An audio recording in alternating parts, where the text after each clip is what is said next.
This is the man whose story I tell. His code name was Solid Snake, but as well known as the moniker is now, it's hardly a code. Say the name Snake to anyone, and they'll say something like, "Oh, the legend!" The hero of Shadow Moses, the mighty champion who crushed outer heaven and brought down Zanzibar land. The man who made the impossible possible. The man who destroyed the devil's weapon, Metal Gear, again and again. The legend. Snake grew tired of being called that. Truth be told, back when I first met him, I hadn't heard anything about him yet. I was just a science geek, and all that I cared about was using the funds of a gigantic military corporation to build a robot like the ones I'd seen in Japanese anime. Anime and technology. That was all that defined me. I devoted myself to my work, giving birth to a two-legged, walking robot weapon, clueless in my childish naivete to its actual purpose. Yes, I created Metal Gear Rex. The American government requested, or should I say ordered, Snake to a remote island off the coast of Alaska to destroy Rex. The Next Generation Special Forces unit Foxhound rebelled against the United States and took control of the Metal Gear, and with it, they could launch a nuclear strike from anywhere in the world.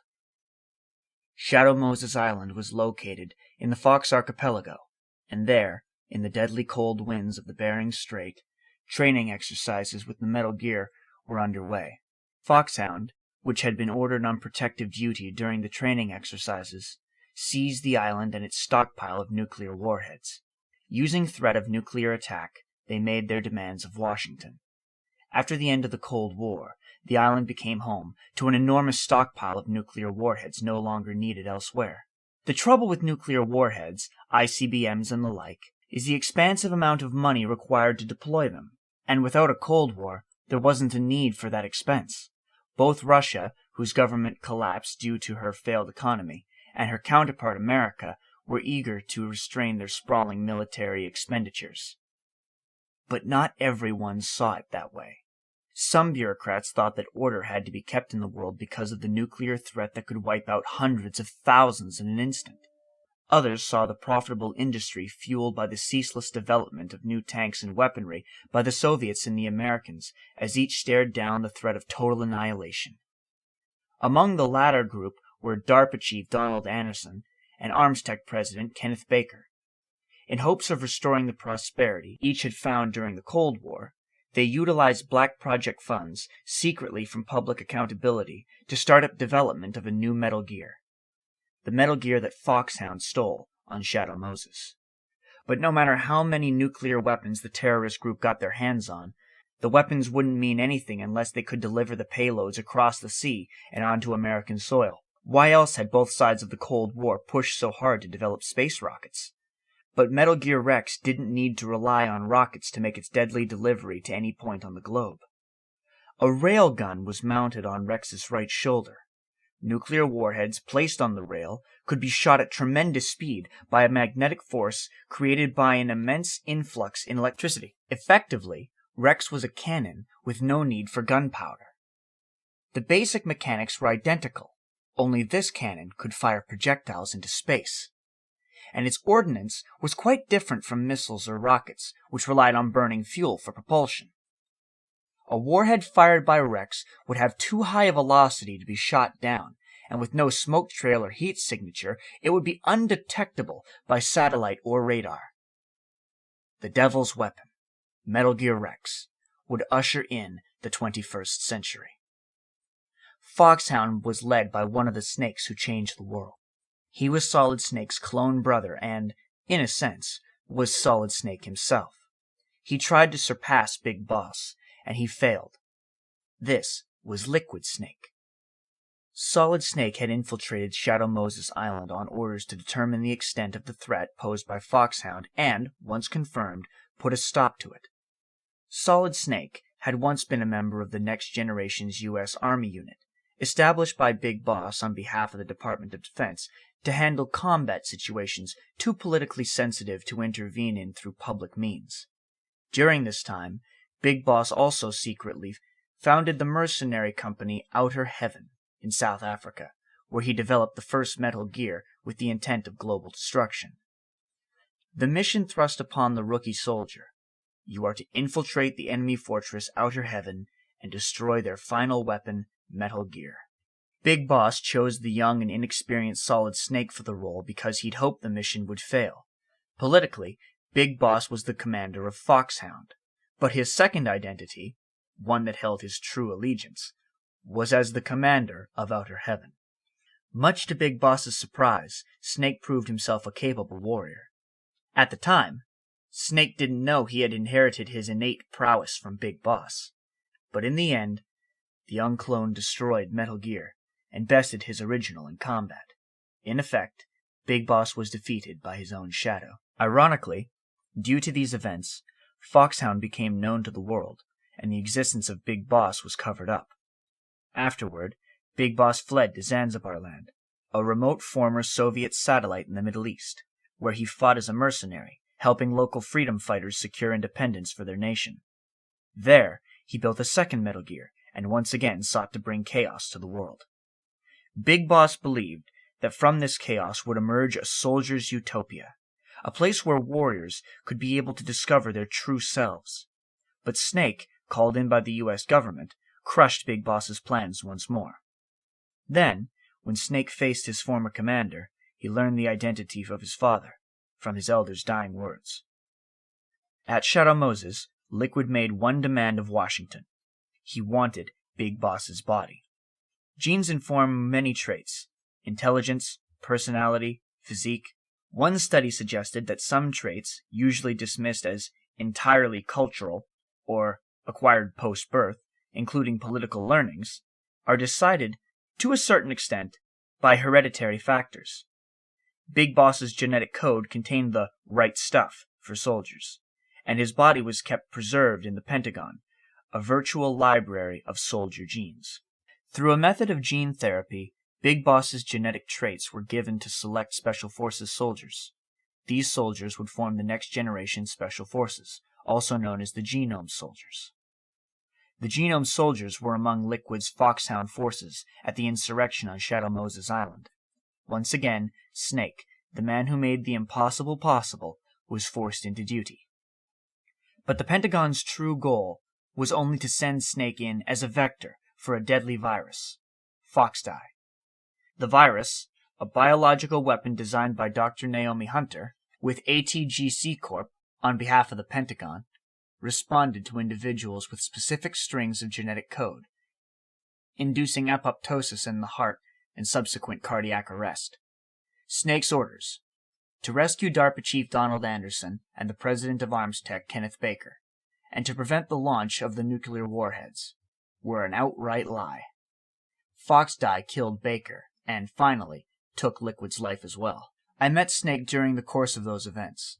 As a scientist, or I guess I could say the chief engineer, I assisted Snake, and threw myself into the battle to make the world a slightly less awful place. After the events on Shadow Moses, Snake and I worked to combat the worldwide spread of Metal Gear derivatives. At the marine decontamination facility Big Shell, off the coast of Manhattan, we learned of the existence of the shadow network called the Patriots, that controlled not only America, but the entire world. After that, we shifted focus from being anti-Metal Gear to being anti-Patriots. Snake and I have been together for a long time now. This is the story of that last battle of Solid Snake. My lifelong friend, the man who met that geeky, robot-obsessed scientist Hal Emmerich on Shadow Moses and changed his life forever.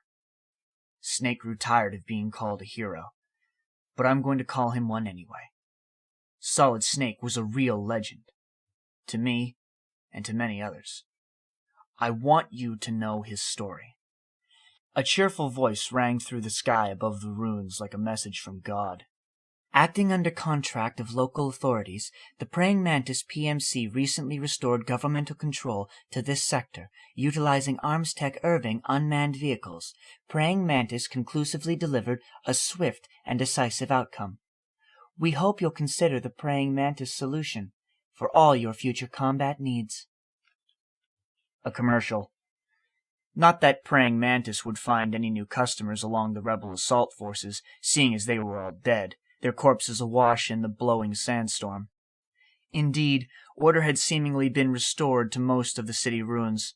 Snake took a drag off his cigarette. The rattle of gunfire had gone silent, and the low, unnerving roars of the Irving were absent. Between the buildings, Snake could see a column of advancing PMC armored vehicles, made in the USA, and no signs of rebel resistance. But the rebels hadn't lost the battle yet. They'd only gone underground to fight with guerrilla tactics. Here and there, Snake would catch glimpses of rebel fighters scurrying through the streets. He followed after them, and soon found himself at what seemed to be an underground headquarters. Tailing the soldiers wasn't difficult, not for Snake at least. He hid in the shadows and sized up the gathering forces. The rebels had suffered heavy losses, but still had barely enough members to pull off one more attack. Snake considered that the attack on the city gates might have been a diversionary ploy to sneak in this force. The labyrinthine corridors underneath the city were filled with injured and the dead, but as Snake passed by the command room, he noticed commanders preparing to regroup their forces. "Are you all right?" Snake turned. Behind him was the Mark II. Controlling the robot remotely, I'd been following Snake for some time. With its stealth camouflage engaged, the machine was practically invisible. I spoke through the live video feed on the Mark II's flip-out screen. "I'll be watching you at the Mark II. "Sounds like you're keeping cool," Snake said. "While I'm out here in the middle of a hot zone." "Hey, I'll be with you in spirit. Anyway, because you had to dress up as a militiaman, I had the Mark II bring you some goodies." I opened the Mark II's storage port and withdrew the solid eye. "Starting with this. Put it on your left eye." "It looks like an eye patch." Snake strapped the solid eye over his eye. The patch was black, angular, and loaded with sensors. With the solid eye on, I thought Snake looked just like Big Boss. Even Snake's father, the original, the legendary Big Boss, couldn't complete all of his missions unscathed. He lost his right eye in a Cold War op and from then on wore an eye patch. "It's an all-purpose goggle," I explained, "that displays radar images and other data in 3D. You can also switch it over to light-amplifying night vision or enhanced magnification." Snake pressed a switch on the side of the solid eye, and a data overlay appeared across his vision. The eye's software gathered pictures from hundreds of tracking points and extracted 3D locational data from the various viewpoints. Data could be transmitted from the Gaudi and displayed in 3D space. The image displayed in the eye was not a virtual reality created from scratch, but rather an augmented reality. The rebel forces continued to pour into the stronghold. Some of them were injured, but the majority were still at full strength. "It looks like they've got the government's PMC troops beat," I said. "At least in numbers." "And this is their home turf. Praying Mantis is playing psychological games, announcing their victory from the skies. But the real battle is yet to come." "You miss your AK, don't you?" "Jammed. Had to dump it. I tried appropriating some of the PMC's scars, but even with their safeties off, the triggers were locked." "It's practically raining bullets out there, and you made it all the way here unharmed?" He really did make the impossible possible. "Snake, the PMC soldiers are using ID guns." "ID guns?" "The locks on ID guns are only disengaged when they recognize the nanomachine's ID inside a soldier's body. Anyone not possessing nanomachines keyed to the system, or anyone who is keyed but not authorized to use that weapon, won't be able to pass the ID gun's verification process. As long as the lock is engaged, you can't pull the trigger." "So I can't use PMC guns?" "I'm afraid not. You're not registered with the system. And it's not just weapons. Vehicles, buildings, everything used for military purpose is secured with this ID control system. Without the proper IDs, it's impossible for PMCs or state armies to fight." "So it's a way of identifying individual soldiers, like a dog tag, only at the nano level." Everything on the battlefield was under the authority of tiny machines swimming through a soldier's blood. Without the system's authorization, guns wouldn't shoot and armored vehicles wouldn't drive. "Snake, I know this is a stealth mission, but you'll need to protect yourself." I sent the Mark II's manipulator arm back into the side storage port and withdrew an operator M1911. It predates the implementation of the system, I explained. By some miracle, it was never recycled. It's getting tough these days finding decent guns that aren't ID locked. Snake took the gun in his hand and inspected the weapon's condition. He pulled back the slide, looked into the chamber, and checked the magazine's spring. You coming? Of course, I said. I'll follow you wherever you go. The CID informants who said they saw liquid here should be a little farther up. Head for the rendezvous point. It's a battlefield out there. This metal gear has stealth camouflage, like a wizard's cloak of invisibility. I won't attract any attention. I'm jealous. Jealous? Of what? The metal gear? Or me back in Nomad? Both. As Snake emerged from the rebel stronghold, a bird-like creature flew overhead. Snake quickly dove into the open doorway of the building, but his aged, weak lungs were already filled with sand from the desert storm. With some effort, he managed to force his mouth closed, stifling any cough that might have given away his position. But what he couldn't conceal was the cold sweat that rolled down his bandana. "Are you all right?" I asked. The Middle Eastern climate wasn't kind on his ailing body, and it pained me to watch Snake force himself through it. But he didn't acknowledge my concern. He only asked, "What was that thing?" "A slider, a PMC aerial weapon. Look, here comes another." One more flew directly overhead. The strange thing looked like a bird, only without a head or a tail, just wings. The slider dove down and flew toward a distant building, where the occasional burst of gunfire echoed. Then, as the creature shot back up into the sky, a giant explosion rocked the building, obliterating it. That, I said, was a cluster bomb, a precision bombing UAV. And I thought I saw a rear-facing gun, too. That's not something I'd like to go up against. Snake quickly scanned the room he'd ducked into. Though a shaft of light had cut through the skyline, motes of dust floated through the middle of the room. Aside from that, no other light cut through the dimness. But even in the darkness, this space was clearly unusual. Parked directly in front of Snake was a Stryker armored personnel carrier. Snake drew his operator and cautiously approached the vehicle.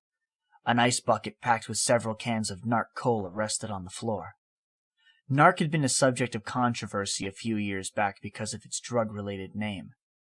But Snake was less interested in the bucket of sodas than what was beside it, an M4 carbine rifle. Even if he had made it unarmed into the center of the rebel stronghold, Snake felt insecure carrying only a single pistol. His only gun still readied, he approached the rifle and reached his other hand toward the larger gun. Suddenly, Snake sensed a presence behind him. In one smooth, swift motion, he put both hands on his semi-automatic and turned to face the unknown presence. A monkey. Well, to be honest, neither Snake nor I was quite sure of what the creature was. Don't get me wrong, its body was technically that of a monkey, a gibbon to be precise, but this monkey hadn't a single strand of ape hair. A monkey without hair is like a human without clothes. I was struck by the admittedly groundless feeling that I was being affronted by some terribly shameful sight. The monkey opened its mouth. Then the voice came. "Pretty sweet, huh?" Snake blinked, worried that senility had joined the host of other maladies his old age had brought. The hairless monkey grabbed an ice-cold can of Narc, pulled the tab, and started gulping the soda down. The scene was so surreal, Snake could do nothing but watch it. Then the voice spoke again. "Whoa, hold it. I'd appreciate if you didn't point that thing at me."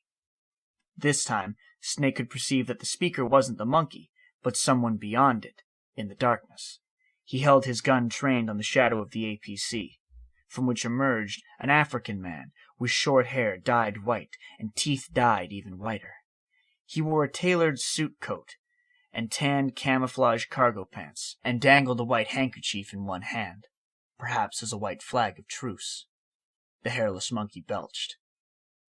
"I'm neither enemy," explained the man, smiling as he slowly walked toward Snake, "nor friend."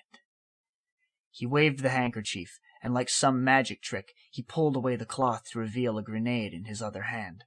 Snake looked down the barrel of his gun at the man and said, "You're not with the militia, and you're not PMC. I'm a weapons wholesaler. ID guns won't do me any good." Snake kept his pistol aimed at the stranger and his attention on the entire room. The arms dealer wagged a finger at Snake. "No need to worry, 'cause all my shit's been laundered." "Laundered?" "You see, I take ID guns like the PMCs use and make some mods. Then you can use them without having to match IDs. In other words, I'm a gun launderer. You can call me Drebin." "Drebin?" "Yeah, you know, Drebin. The Naked Gun, Leslie Nielsen, the comedian. Don't tell me you've never seen it." Drebin placed the grenade on the floor and laid the handkerchief over it. Then he pulled the cloth back up, and the grenade was gone. "All of us in the profession, all over the world, share the nickname. Not that I ever met any of them personally. Me? I'm Drebin number 893. Painted on Drebin's APC was a stylized revolver cylinder and the words, "I have you." Drebin put away his handkerchief. "You ain't a registered PMC employee, are you? You need a guy like me." He picked up the M4 from the ground and handed it to Snake. "Consider it a welcome gift." Snake didn't trust the man yet, but he took the M4 and ran through a basic weapons check. With everything in working order, he slapped in a full magazine, aimed out a window, and squeezed the trigger. "I can't pull the trigger." "Really?" Snake displayed the trigger, completely locked. It wouldn't budge. "Wait," said Drebin. "I got it. I'll bet you're using an older generation of nanomachines. Sometimes they don't really jibe with the new system." "Who are you?" "My day job's working at Arms Tech Security. I'm in charge of production control. I get my hands on the ID chips before they're even registered. It's a side of AT the public don't see." Drebin gave Snake and his muscle suit a once-over. "From the looks of it, you ain't with any state army. But you ain't exactly green, neither. You've got last-gen nanomachines. So I'm guessing former U.S. Army?" Snake eyed the man suspiciously. Drebin said he was an arms dealer. But was that the real story? What if he worked for Liquid? Or the Patriots? Drebin must have sensed Snake's doubts, and he stopped probing. "Let's talk business." "Business?" "I make my living off the war economy. I'm green collar, green like an army uniform, green like a tank. The only thing that separates me from being white collar or blue collar is that I earn my keep on the battlefield. The only thing I trust is money. So if you got money, I can help you out. We'll keep it strictly business." "What do you get out of it?" "This," said Drebin with a theatrical gesture, "is a war zone. There's product coming in here by the truckload. Whatever guns you find and don't need, I'll take and buy 'em off you. That'll earn you points you can cash in for services." "Like what?" "I'll launder your ID guns. No more locks. And I can also sell you the guns I've got in stock. Let me show you." Drebin waved Snake over to the rear of the APC. The hatch was open, revealing racks upon racks of weaponry stored on the interior walls of the vehicle.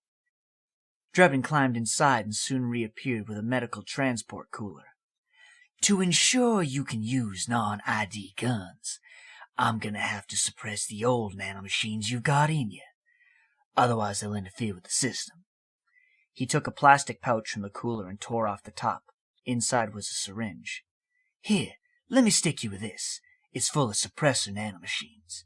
Snake drew back. No matter how reasonable he sounded, this man was a stranger. Worse, he was a stranger on the battlefield. "Relax, it won't hurt." "The pain isn't what I'm concerned about." "What, you don't like shots?" Snake laughed. As bad as an idea as it sounds, he wouldn't be able to get very far with only the operator. He acquiesced and held his neck out. Drebin injected the needle into Snake's neck. The pain was intense, and the older soldier couldn't stifle his cry. "See?" Drebin said. "No sweat. Now you can use non-ID guns. No problem." Snake rubbed at the base of his neck and took the M4 back into his hands. He aimed at the wall and squeezed the trigger. The muzzle flashed, and the bullet lodged into the concrete. "There, you see? You name it, I can launder it. Well, I'd better be on my way." Drebin started packing everything back into the APC. The monkey downed the last of his soda and let out a deep belch. Drebin shook his head. "Man, he's got to give that shit a rest." "Looks like you're doing pretty well for yourself." "And why do you think that is? System codes are the law now, and control's essentially absolute, paving the way for fat profits, if you're willing to bend the law. Demand keeps on growing thanks to the war economy. I sell ID guns to the PMCs and state armies, and naked guns to terrorist groups and paramilitaries. And these ID guns can't be sold on the black market. The system's practically a license for us arms dealers to print money." He returned the ice bucket to his vehicle, saying, "Privatizing the military made the PMCs big and bloated, and the fatter the PMCs get, the blurrier the line between civilian and soldiers is going to get. Sooner or later, the whole damn human race is going to be green collar. More like we're all going to be fighting proxy wars. But hey, this war economy puts the food on my table." Drebin closed the hatch from the inside, then stuck his head out the driver's side window. "You're green collar too, ain't you?" He returned Snake's cold stare with a gentle grin. "It's in your eyes. You've seen a lot of combat." "What makes you think you know me?" "Nothing to be ashamed of. I'm the same way. I grew up here too. I got no interest in the outside world." The APC's engine started, and Drebin spoke over the noise. As he pointed to his eyes, then at Snake, he said, "I have you." The vehicle sped out of the room and out of Snake's sight.